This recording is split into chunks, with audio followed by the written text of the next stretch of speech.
Betting app के जिसका विवाद लगातार बढ़ता जा रहा है। इस मामले में अब ईडी ने रणवीर कपूर, कपिल शर्मा, हुमा कुरैशी, हिना खान के बाद श्रद्धा कपूर को भी नोटिस भेजा है। रणवीर कपूर, कपिल शर्मा और हुमा कुरैशी ने हाजिर होने के लिए ईडी से कुछ वक्त मांगा है। डिटेल लेते हैं इस खबर पर विवेक से।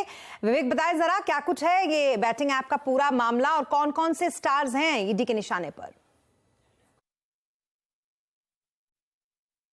महादेव बैटिंग ऐप में अब ईडी का जांच का दायरा जो है वो लगातार बढ़ता चला आ रहा है। अब तक इस पूरे मामले में ईडी ने 5 बॉलीवुड के बड़े सितारों को समन जारी किया है और उनका पक्ष जानने के लिए उन्हें बुलाया है, जिनमें सबसे पहला नाम रणवीर कपूर का है, दूसरा नाम श्रद्धा कपूर का है, उसके बाद फेमस कॉमेडियन और एक्टर कपिल शर्मा भी इस जांच के दायरे में शामिल हैं और साथ ही साथ हिना खान और हुमा कुरैशी, ये 2 बड़ी फिल्म अभिनेत्री भी शामिल हैं। इन सभी को ईडी ने नोटिस और समन जारी कर पूछताछ के लिए बुलाया है। आपको बताना चाहेंगे कि श्रद्धा कपूर और रणवीर कपूर को महादेव बैटिंग ऐप, जो हिंदुस्तान में पूरी तरीके से इलीगल है, उसको प्रमोट करने का उनके ऊपर आरोप लगा है और ईडी सूत्रों से ये भी जानकारी मिल रही है कि श्रद्धा कपूर और रणवीर कपूर ने महादेव बैटिंग ऐप को प्रमोट करने के लिए मोटी रकम ली है। सूत्रों से ये भी जानकारी मिल रही है कि ये मोटी रकम हवाले के जरिए हिंदुस्तान और मुंबई पहुंची है और पूरा जो पेमेंट हुआ है वो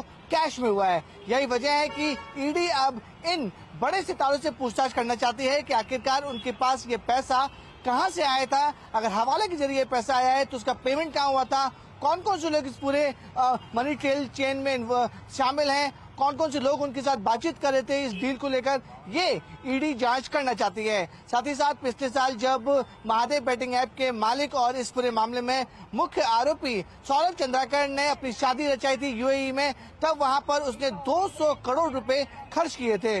वहां पर भी 14 बॉलीवुड सितारों को बुलाया गया था परफॉर्म करने के लिए। मुंबई से बाकायदा चार्टर फ्लाइट से सभी 14 बॉलीवुड सेलिब्रिटी दुबई गए थे, वहां पर उन्होंने परफॉर्म किया और सभी 14 कलाकारों ने भी नगद पैसे यानी कैश में पूरा पेमेंट लिया है। यही वजह है कि ईडी के रडार पर जो शादी में गए थे 14 सेलिब्रिटी, वो भी रडार पर हैं। साथ ही साथ बड़े कुछ लोग जो बॉलीवुड से और टॉलीवुड से जुड़े हुए हैं वो भी रडार पर हैं। यानी कि माना जा रहा है कि आने वाले दिनों में कुछ और सेलिब्रिटीज और बड़ी सेलिब्रिटीज और स्पोर्ट्स फेडरेटी के लोगों को भी ईडी समन जारी कर सकती है। जी, बहुत शुक्रिया तमाम डिटेल्स के लिए विवेक आपका। और किस तरीके से ये ऐप काम करता है, ये महादेव ऐप जो इन दिनों काफी चर्चा में है, ये जानने के लिए चलते हैं हमारे साथ। रोहन इस वक्त हमारे साथ जुड़ गए हैं उनके पास। रोहन, बताइए जरा आखिरकार इतना चर्चा में रहने वाला और विवादों में घिरा ये जो महादेव ऐप है, ये काम क्या करता है और कैसे करता है? जी, दरअसल में एक बड़े अम्ब्रेला सिंडिकेट के रूप में काम करता था महादेव ऐप, जिससे कई सारे छोटे छोटे बेटिंग ऐप्स या पोर्टल्स जुड़े हुए थे। शुरुआत में जब इन वेबसाइट्स पर कोई यूजर जाता था, उसे नंबर दिए जाते थे जिसके थ्रू वो कांटेक्ट करता था और नंबर के बाद उसे 2 और नंबर दिए जाते थे, एक अकाउंट खोलने के लिए और दूसरा पैसों के लेन देन के लिए।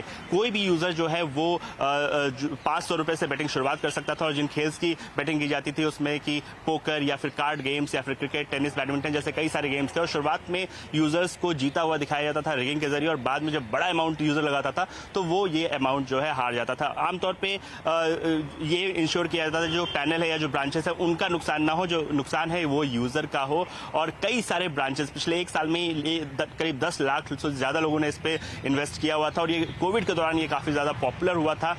कुल मिला के जो अंदाजा लगाया जा रहा है 5000 से ज्यादा का जो लेन देन वो किया गया। कई सारे छोटे छोटे जो है अकाउंट्स बनाए गए, सेविंग अकाउंट से पैसे कॉर्पोरेट अकाउंट में ट्रांसफर किए गए, कई सारे बेनामी अकाउंट्स बनाए गए। इन्हीं सब की जो जांच है वो फिलहाल ईडी कर रही है। अब सवाल ये है कि जो फिल्म स्टार्स हैं वो इसके रडार पे कैसे आए। तो ये शुरुआत हुई इसके एक जो मालिक है सौरभ चंद्राकर, उनकी जो लैविश वेडिंग हुई थी दुबई में जहां 250 करोड़ से ज्यादा का खर्च हुआ था, उसमें से एक अच्छा खासा अमाउंट जो है फिल्म स्टार्स को दिया गया था। जो ईडी जांच कर रही है, इस टेंटेड मनी की जांच कर रही है, उसके ट्रेल में ये सारे फिल्म स्टार आए हैं। ये देखा जा रहा है कि जो भुगतान किया गया था भले ही वो लीगल हो, लेकिन क्या जो मनी है वो टेंटेड है, उसकी जांच की जा रही है। किस तरीके से दिया गया, क्या नगद भुगतान किया गया, इन सब की जांच की जा रही है। और 17 से ज्यादा जो फिल्म स्टार हैं वो इस वक्त ईडी के रडार पर हैं। जी, बहुत शुक्रिया तमाम डिटेल्स के लिए रोहन आपका। और अब बात करेंगे